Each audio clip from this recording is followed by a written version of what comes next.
This is A Geek Leader.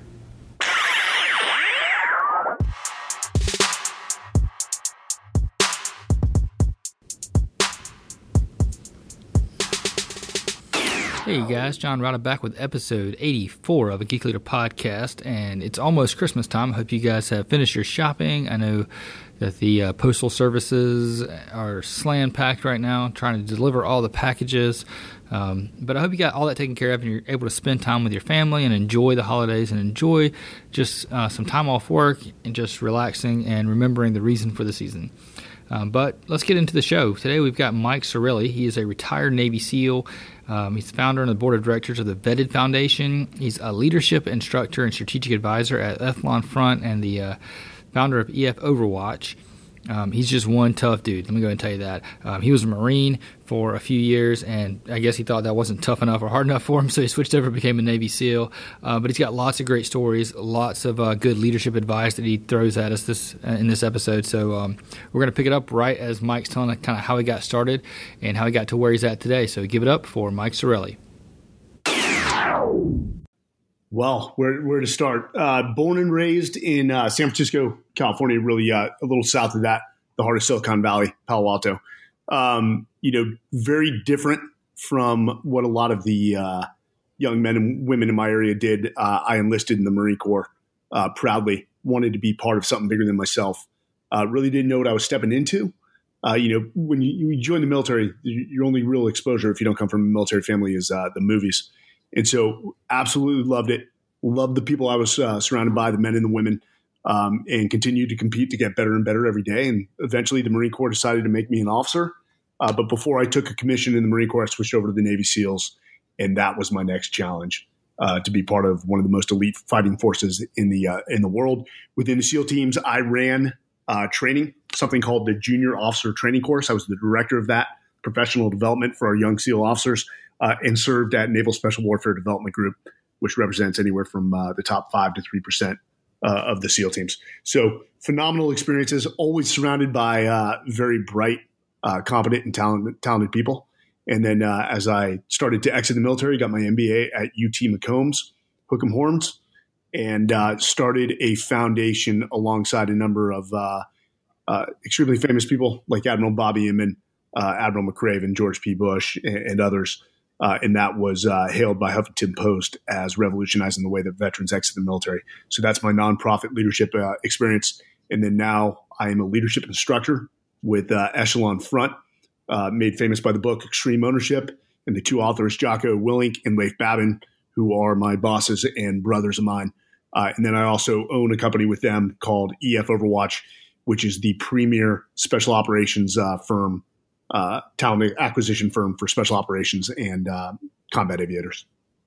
So I have a bunch of questions, but a couple of questions right off the bat. What's the process like switching from the Marines to the Navy SEALs? You have to go back through boot camp. What is that like? No. So after about 4 years in the Marine Corps, they sent me back to school. They sent me to Texas A&M to finish my bachelor's degree. Here's the amazing part. I got to throw this in. So I did not get A's in high school. It wasn't from a lack of aptitude. It was just a lack of focus. I was doing what most young kids do, and that was making trouble. They send me back to college after learning discipline, honor, courage, commitment, resiliency, and I graduated with like a 3.8 from Texas A&M. Before I took a commission, I went to Marine OCS. It was very simple. The Marine Corps is in the Department of the Navy. Most people don't know that. So it was an easy inter-service transfer to say, hey, when I get discharged as a sergeant, I want to take a commission in the Navy as an ensign and give this thing called the Navy SEALs a shot. So, wow, I did not know the Marines were a division of the Navy. So that's interesting. So when you got commissioned as an ensign, and did you get to immediately go into SEAL training or what was that process like? I did. Pretty much left College Station, drove all my household goods, which fit in one car, out to San Diego, checked into training. And, it took me a while to really make that transition from being a sergeant in the Marine Recon community, which is their version of special operations at the time, and a Scout-Sniper, to being, in order to step back to be more of a leader of an entire group. So that transition took a while, that mindset, I should say.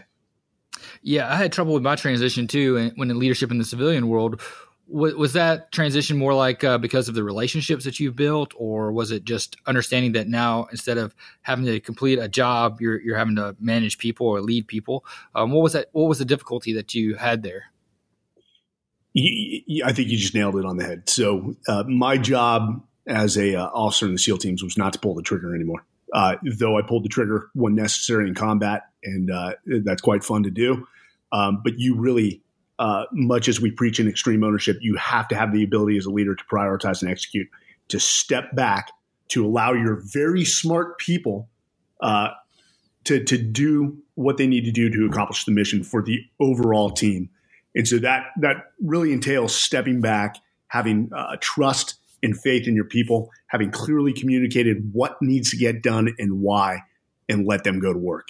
And then I clear obstacles that get in their way so that they can continue to succeed with whatever their mission is.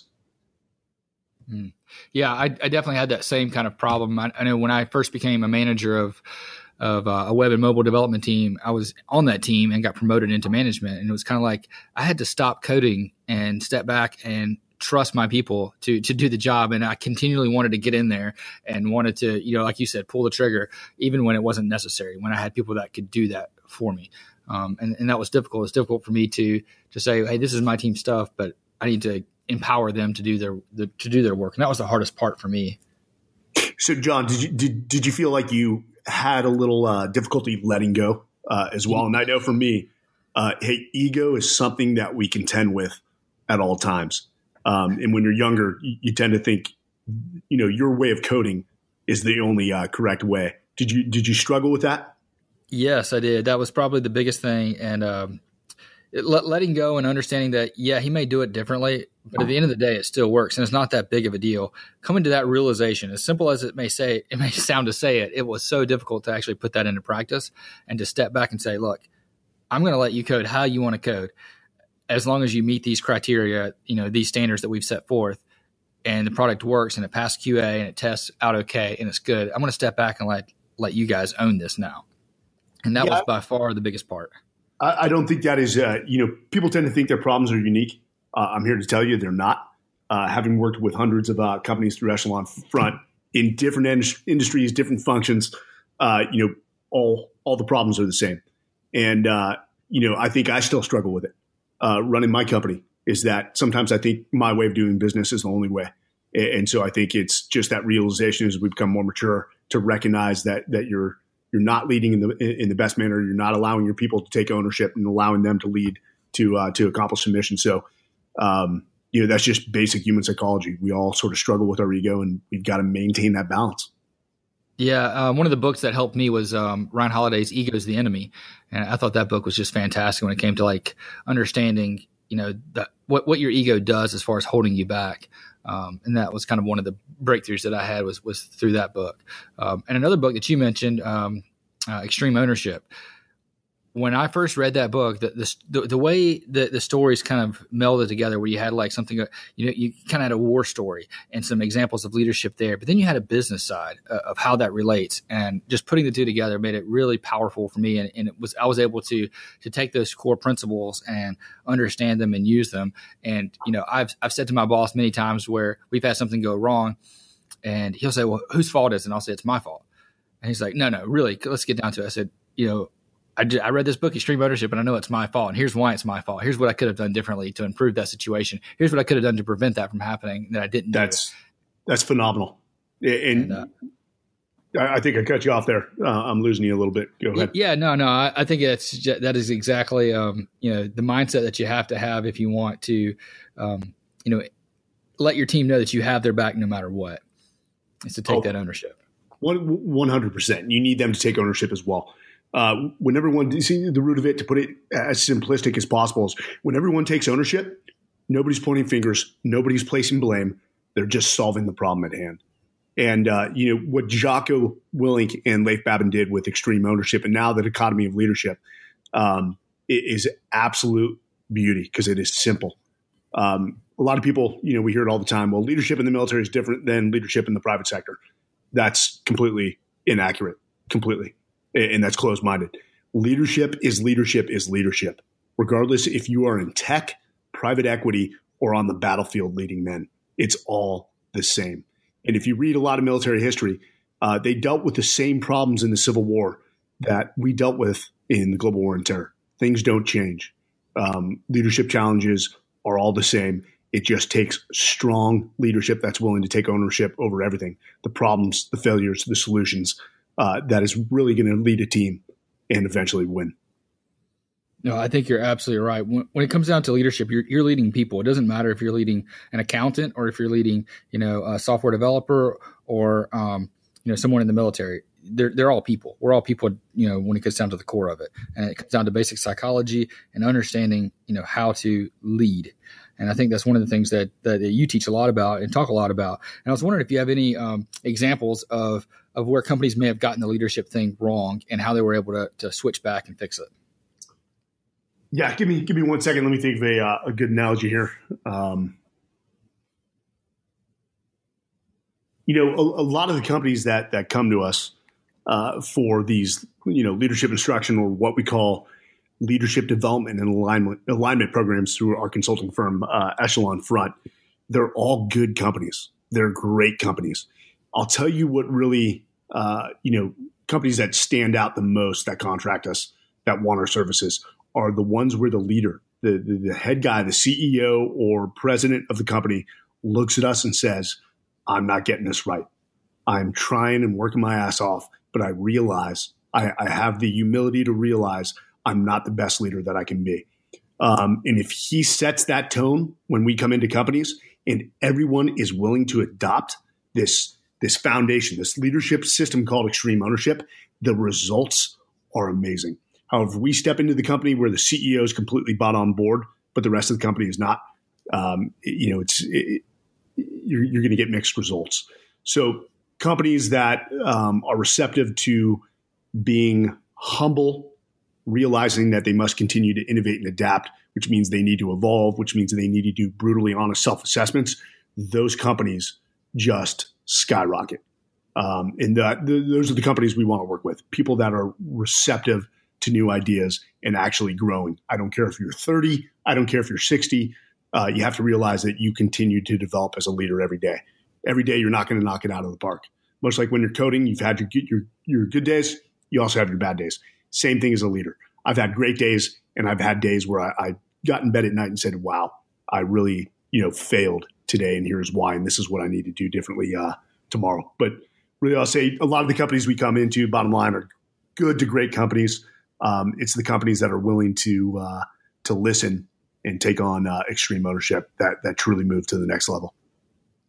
Is there anything that you can do to kind of help trigger that with someone? I know for me, when I was an early manager, I had probably the worst turnover rate in the company, and lots of people quitting. I was a terrible leader.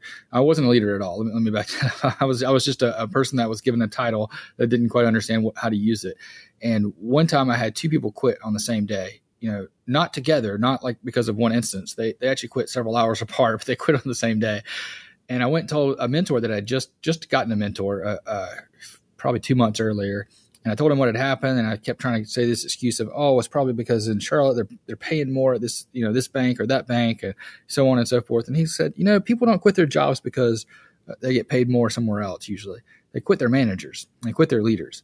Have you ever looked and figured out that maybe you're the problem? And that kind of just like light bulb moment popped in my head that said, I've got to fix something. I've got to fix myself first.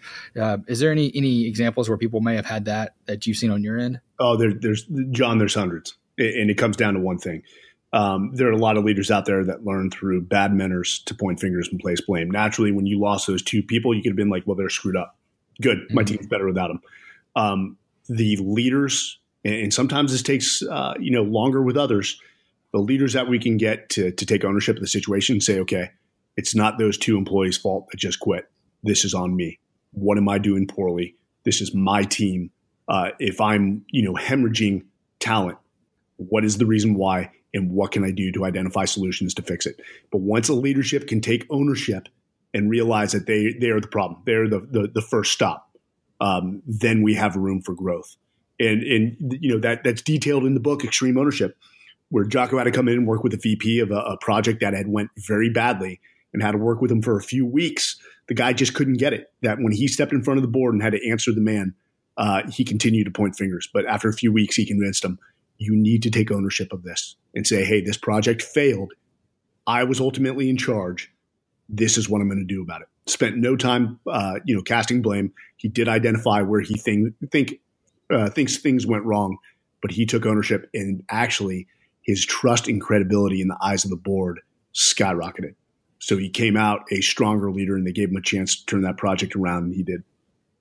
Yeah, I think those are the stories and the examples that people have to think about. Because I know with me, the first time I really thought I need to point the finger at myself, I need to fix myself, I had fear that, well, if it's my fault, then people aren't going to respect me and I'm going to get fired. I can't let people know that it's my fault. I kind of try to, I wanted to hide that, but I had to come up and just say, yeah, I got to fix this. And the only way to do that is to admit that it's my fault and move forward. Now, John, one of the most powerful things you could have done when those two employees quit is to have worked with them to get the reasons why. Much like we onboard a brand new employee, you also have to offboard people. If they quit, it is a great opportunity not to be upset at them, but to get a better knowledge and understanding of why they're leaving in order to make your organization stronger. And if they can give you a very candid and brutal feedback on why they're leaving, that is so powerful for an organization. What are some questions that we should ask them during that offboarding process? From the range of working within the team to the organizational culture, and the bottom line is get to the root of it. Guys, free flow here, say anything you want. You're leaving the organization. We just want to know why. Let us have it. Don't hold back. And just stop talking and let them talk for about 30 minutes to an hour while formulating questions based off of what they're saying. As a means, as a tool, consider this an after action or a debrief, what we call in the military, which is invaluable to innovating and adapting and actually getting better. That's what you want to approach it as. And if they're willing to do that in a very, safe environment where there's no retribution or fear of retribution, then I guarantee the feedback you're going to get from those two individuals in that circumstance are going to be invaluable to maintain or ensure that other employees don't leave. Do you think it would be appropriate to have kind of those mock exit interviews before someone leaves to kind of fix any problems that may be going on prior to that? Or because I've heard of some companies that do this like on an annual basis where they'll meet with HR and do like a mock exit interview every year or so, but the manager won't get necessarily direct feedback of which employee said what. They'll just get kind of a generic, hey, this is what some of your employees are saying. These are some of the things that they've run across that you can fix, and try to improve that leader's knowledge of what's really going on. Yeah, I've heard of these, John. Here's what I'd say. If you're getting anonymous feedback, there's something wrong with your culture within that organization. One of the things we were very good about in the SEAL teams is doing 360 evals.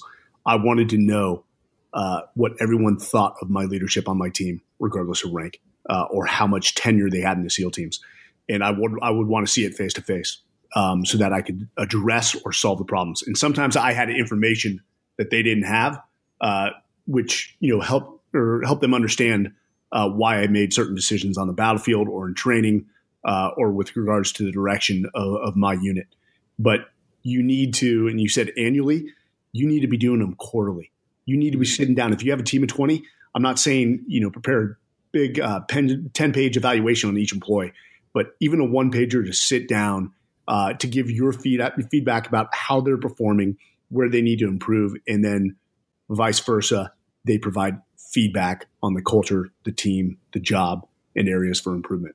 Allow them to take ownership. But I constantly demanded of my commanding officers that they hold me accountable. And that meant constant feedback on a weekly basis so that, I can fix problems. And sometimes I was not witting to the fact that they had an issue with something I was doing. But if we had that culture where they're giving me feedback on a weekly basis, I then knew because they came to me and I could fix a problem.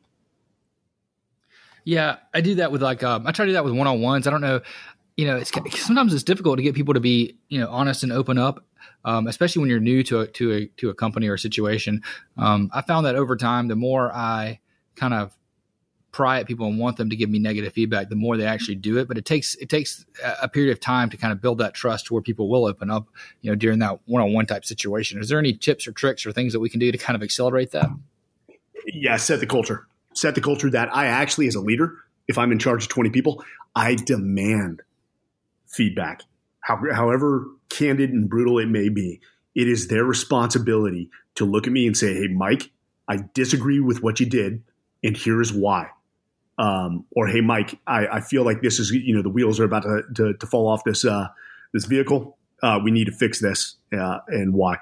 Part of what, setting that culture is, as a leader, you will not have visibility on anything or everything. That if you have a team of 5 that's out, handling a certain project, the leader of that 5 needs to come to you on a daily, if not weekly basis, and give you an update of what's going on.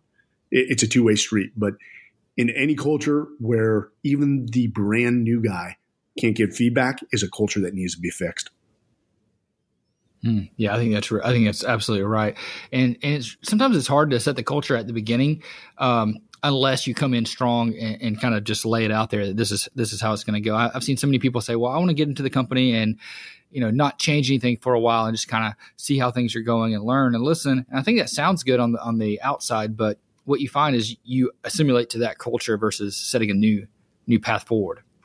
Changing culture is one of the hardest things to do. Think about it, acquisitions and mergers. When you merge companies, you're basically diluting one culture and one culture takes over. Naturally, there's going to be resistance to that. I'll tell you what, here's a good tool, John, in order to start setting the tone and changing the culture so that your young employees, regardless of any level, can give feedback, is do it in public. Eventually, one of them will give some feedback that is maybe very critical of you. And you actually smile and say, thank you for bringing that to my attention. I didn't know. And let, sort of praise him in public and let others see it. And slowly you'll see a change in behaviors. People will start bringing problems to you. You always just have to smile, assume that they know something you don't, and just get to task of solving the problem. And hence, you right there, using that one tool, you'll see a change in your culture within, a month, possibly 2 months or more. Yeah, I think that's really good advice, and I think that's kind of the important thing to do is to get that culture changed and people switched over. What kind of advice would you have for someone? Let's say they're just a senior developer. They've never managed people, never really had a leadership role per se, like a title, but they want to develop their leadership skills for that day when they do get that role. What are some of the things that they can start doing in the middle of the ranks to kind of build those skills so that they're ready for when the time comes for them to step up? Okay, I'm going to blow your mind here, John. I've got this. Okay. Want to know how? Yes. I'm ready. Read Extreme Ownership. And then when you're done, listen to it on audiobook. And then when you're done with that, you go back and reread Extreme Ownership and you actually mark it up with a pen. Everything they need to know exists within that book. If they can take on this mindset and attitude of extreme ownership, they will lead high-performing, effective teams. If they understand the laws of combat on how to build and lead high-performing teams, they are set up for success. Now, the realization that they must have is you are going to fail on a daily basis.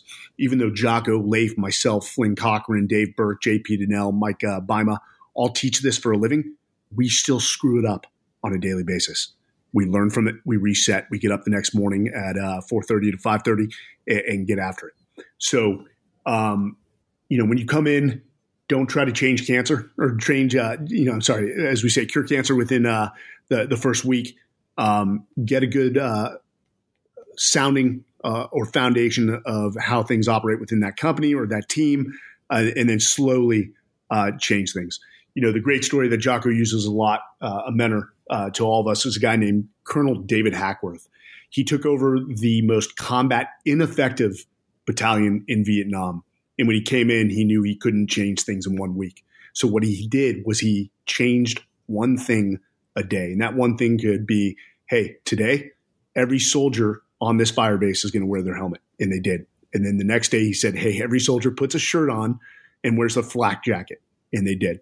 So read Extreme Ownership, come in, get a good feeling for what's going on, and then slowly affect change.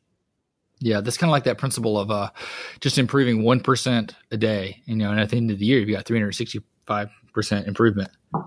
Yeah, and it never stops. It never stops. This ability, what we call the mindsets of victory, one of them, which is innovate and adapt, is you've got to constantly change. The battlefield or the surroundings around you are constantly changing. The enemy is moving. And in the private sector, that's your competition. Technology is advancing. You have to continually assess yourself. It's the only way you'd evolve. And if you want to look at private sector examples, think about it this way. Kodak owned the market share back in the day. And as we say, they started to drink their own Kool-Aid. They read their own headlines. They stopped innovating and adapting, and they're much smaller than they are now. Second one, BlackBerry. Everyone wanted a BlackBerry in the early 2000s. Revenue was pouring in. They thought their product was good enough. And then a little known man named Steve Jobs, I'm joking, Apple, Samsung, and the rest came in and knocked them off their pedestal. So, as a leader, you got to make sure that you set a principle with your team up front. And that's becoming very comfortable with being uncomfortable. That's the only way you grow. And that's the key. It's key to success to any organization is you continue to evolve. You continue to assess yourself. I think that's one of my favorite quotes is to be comfortable or to become comfortable getting uncomfortable. And it's just one of those things that I think too many of us, we live in a society where things are soft, things are easy. We don't have that much difficulty, and we have to create difficulty. I think that helps our mind. It helps us learn, it helps us understand things. Is just to create that difficult situations and to be comfortable with that. Absolutely. And discipline is paramount to all that. Is remaining disciplined, getting up early every morning, making sure that things are done right the first time according to the standard within your organization or your company, having the discipline to build relationships with each of your employees. John, we talked earlier about relationships and, people leaving a team. You can usually diagnose those illnesses and it'll come back to a fact that maybe you didn't build the best relationship with those employees. Relationships matter, bottom line. Think about it this way. If you have a team of 10 people and you put no effort into getting to know them, do you think they'll move heaven and earth to accomplish the mission? Absolutely not. Absolutely not. Same thing in the military. But if you build genuine relationships, you find out what drives your people, you find out about their families, where they want to be in 5 to 10 years, and use their current position to get them where they need to be or where they want to be, I guarantee they will respect you. And they, again, when it comes time, they will go to hell and back to accomplish the mission because they're part of your team. Yeah, that's really good. I think building those relationships, especially, well, I don't want to say especially, but in tech seems to be kind of difficult sometimes because you kind of, a lot of people went into technology because they thought, well, I can just code by myself. I don't have to work in teams. I don't like to work in teams. But then when they get there, they realize that that's all we do is work in teams. And that's how we fix our problems is we do teamwork. There is no single person, creating some master app that's going to, change the world. It's a team of people working together, and that relationship is extremely important in making that successful. That's any industry. Every the private sector is a team business. Even if coders have autonomy to code by themselves, and there are 4 coders on a team that are each autonomous, still the only way they're going to evolve is coming together and saying, hey, I just did this and I think it's a best practice and I wanted you guys to know. So if you ever run into it, this is a solution I would recommend. Or, hey, I'm having a difficult time trying to figure this out. Have either of you 3 faced this before? And it is that dialogue and that relationship between those 4 that constantly is raising the bar for the entire team. There is no individual sport in business. Yeah, I think that's really good advice. I was wondering if you had any stories that you could share from your time in the military that were where you were able to see or exemplify exceptional leadership that may be something that we could bring into everyday society or we can bring into our lives as technical leaders. Yeah, I've got plenty. I've also probably have more failures than I do successes, but that's okay. That's part of the process. One that comes to mind, and I've got to be scant with the details due to operational securities, but there was a mission that one of my units had been trying to pull off for a long time, and it was actually pulled off under my command as the ground force commander, going forward with the boys to accomplish the mission. But what I did that I saw that other prior commanders that had the same opportunity, where I saw them fail, was that they failed to accept risk and to really go above and beyond to set the conditions, to prep the battlefield, as we say, to actually succeed. And so when I came in and took over, identified the previous, as we say, troop commanders before me, where I think they went wrong, where they failed to seize opportunity. And I got really, as we say, default aggressive. And I built relationships with all the entities that could potentially participate that. And I mean relationships. The MU colonel, Marine Expeditionary Unit colonel that has around, I think, 2,000 Marines under his command on several different ships, landing crafts with a whole plethora of helicopters and fighter jets. We were close because I knew he was going to be paramount, critical to mission success. And we did pull off that mission. Nobody pulled it off after us. And I know it's because we accepted risk. We pushed forward, got closer to the area of operation, and we rehearsed it nonstop. We did 7 full dress rehearsals, which was probably more than all the commanders prior to me combined. And because of all that diligent preparation and that default aggressive mentality to seize the high ground before our enemy did, we were successful. And I was extremely, extremely proud of my guys. Yeah, that's really good stuff. As we're closing up here, do you have any advice or any tips that you have for leaders other than reading Extreme Ownership, which I think is a great book, and I tout that book all the time, and I've even got copies for some of my mentors in the past. What are some other advice that people can have once they get the taking responsibility and ownership part kind of down? Yeah, absolutely. Number one is, again, that brutally honest self-assessment. You mentioned ego. Ego is the number one killer in the battlefield. The second you believe you've got everything figured out, you are going to, in our profession, get killed, or you're going to get the people killed around you. In the business world, your team is going to lose. You have to be your own worst critic. If you look at leaders through history, they were their own, almost maniacal. They were their own worst critics. So every night, if you're not doing a self-assessment, if you're not looking in the mirror and saying, how did I do today? What can I improve on? And how am I going to implement tomorrow? Then you're wrong. The biggest key to becoming a better leader is that brutal self-assessment. And you have to do that daily, if not weekly.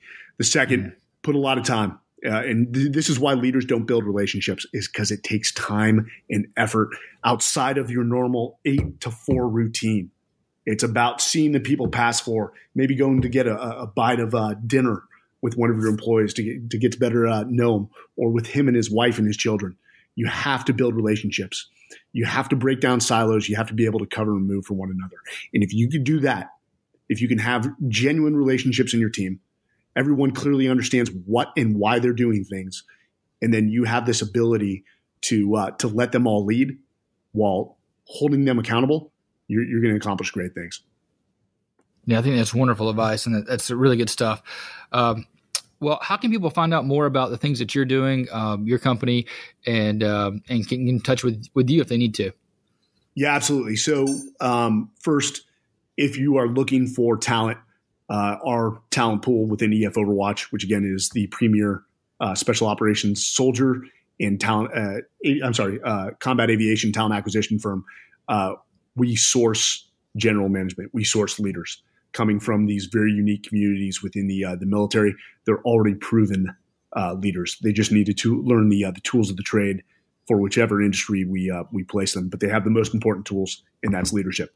What corporations in America today cannot train. Not even, MBA programs can't even train leaders. This is what the military does. We are the preeminent leadership training platform in the world. Now, for companies that want to get better, they're looking for a leadership instruction. We at Echelon Front are the nation's premier leadership consulting firm, bar none. We take it very seriously. Leadership is what gets us out of the bed in the morning. Even your invitation, John, to be on this podcast and to talk about leadership, it excites me. That's what we live for.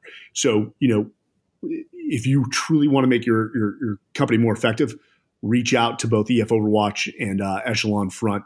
At the end of the day, regardless of what industry you're in, leadership is the most important thing on the battlefield. It's not the technology. It's not your competitive advantage. It is your people, and it is leadership. I think that's really good stuff. I'm going to link all that up in the show notes, but I do have one more question. So when it comes to hiring, some of the, you mentioned fighter pilots or Navy SEALs or folks that are transitioning out of the military life into civilian life. What are some of the things that hiring managers should look for when it comes to those folks to make sure they get the right fit? Well, I'll tell you what they should not be judging people on, especially the candidates that come from these communities, is technical experience. Now, there was an experiment run at Google where they replaced engineering managers engineering managers, and it was catastrophic to the point that they realized that technical experience was the least important thing while managing a team. What we bring to the table is leadership. Of course, the old adage, hire for character, train for skill. It's gone by the wayside. When you're assessing somebody, are they a character individual, him or her? Can they fit within the culture? Are they going to work hard? That's what you need to assess for. You can teach anyone the hard skills of an industry. That takes time. Where a lot of companies go wrong is, if you're hiring for a marketing position, is that they won't hire anyone without marketing experience. And usually that plug and play solution, well, this guy has 5 years of marketing experience, hire him because this other candidate only has 1. And that works poorly for a lot of companies. It doesn't work out. You want to hire for character. Somebody that is going to take ownership of your company, is going to be part of the team moving in the same direction to accomplish the mission. That's what you need to be looking for, character. I think you're absolutely right. Because a lot of times I'll say, if I see someone with 10 years of experience, I always ask the question, well, do they have 10 years of experience or 1 year of experience 10 times? Because sometimes people just repeat the same thing. They're never growing or never getting any better. Yeah, no, you're absolutely right. And again, with our experience watching companies hire people with, experience being the final sort of criteria of why they made that hire, it rarely works out. Just because somebody was successful with marketing experience in one company, they may combat.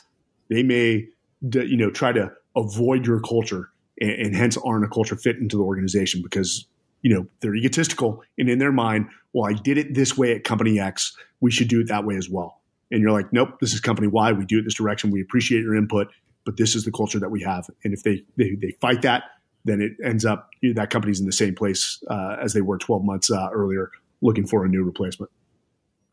I think it's been really good conversation. I really appreciate it. And I think you're absolutely spot on with hiring for character, finding someone that is a good leader first, because that's one of the skills that's difficult to build. It's much easier, I think, to teach the technical things that they may be missing than someone that has proven leadership ability. So I think that's really good advice. I really appreciate having you on. It's been a fun conversation. Dude, John, I appreciate the opportunity, and let's stay in touch. Hope you guys enjoyed that conversation that I had with Mike Sarraille. And if so, please give him a shout out on Twitter. Share this podcast episode with all your friends and families. Give us a rating and review in whatever podcast player you're listening to. I was just scrolling around and checking some of the other podcast players out there, and you click on one, you're like, oh wow, we've got X number of subscribers here and X number of subscribers there. So people listen all over the place, which is pretty awesome. And I've been blown away by the support. But I love to read your comments, your feedback. So give me a review. That'd be awesome. Thanks so much.